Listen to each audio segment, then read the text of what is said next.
नमस्कार, welcome back to my YouTube channel गावरानी कसल चवमध्ये मी पूजा तुमचं मनापासून स्वागत करते। तर आज आपण रक्षाबंधन स्पेशल एक स्वीट मिठाई बघायची आहे। ना मावा ना खावा ना काय, फक्त पार्लेजी बिस्किट आणि ओरिओ बिस्किट पासून ही आपण मस्त टेस्टी आणि युनिक अशी दिसणारी मिठाई बनवायची।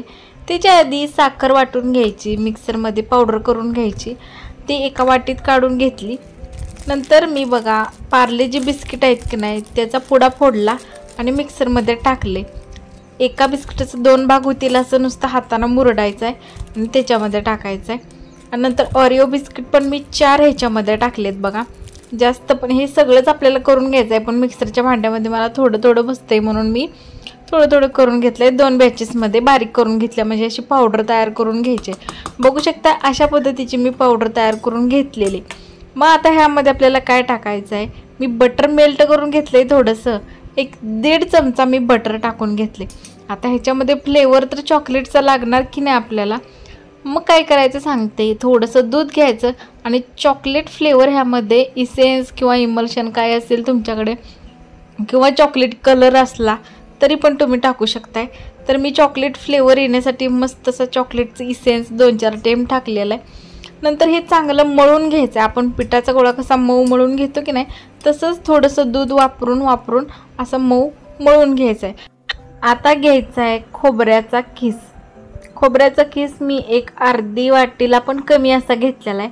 त्यामध्ये 1-2 चमचा मी बटर मेल्ट केलेला टाकले आणि आपण शुगरची पावडर केलेली ती 1 चमचा टाकले। ऑलरेडी बिस्किट गोड असतंच, पण थोडंसं ॲड केलेलं आहे मी गोड स्वीटनेससाठी। नंतर हे आता बघा मी बटर पेपर घेतलाय आणि पलपुटावर हांतरलाय आणि लाटण्यानं त्याचा जो आपण डो तयार केलेला तो लाटून घेतलाय, मस्त पातळ लेयर करून घेतली।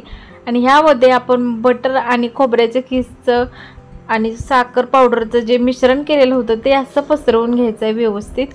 बघू शकता अशा पद्धतीने पसरवून घ्यायचं।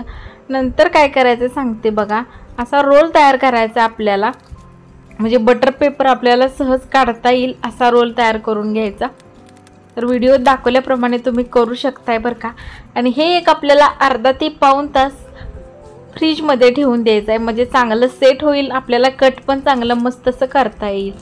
तर बघू शकताय एक 25 मिनिटानंतर मी फ्रीजमधून काढलेलं आहे। तर मस्त असा रोल तयार झालेला आहे, असा घट्ट झाला आहे, म्हणजे आपल्याला लगेच कापता येईल असं झालं आहे। तर बघू शकताय आधीचा भाग आहे तो मी बाजूला काढून घेतलाय, म्हणजे मस्त रोल तयार होतील स्वीटचे। तर बघू शकता कट करून झाल्यानंतर ह्या मिठाईला किती मस्त असा लुक आलेला आहे। तुम्ही रक्षाबंधनला ही मिठाई घरामध्ये बनवू शकताय, विकतची न आणता घरगुती साहित्यातूनच असं मस्त बनवू शकताय टेस्टी अशी मिठाई। तर तुम्हाला ही साध्या सोप्या पद्धतीमध्ये सांगितलेली घरगुती साहित्यातून बनवलेली मिठाईची रेसिपी आवडली असेल तर चॅनलला लाईक शेअर सबस्क्राईब करायला विसरू नका। धन्यवाद, भेटू पुढच्या रेसिपीमध्ये।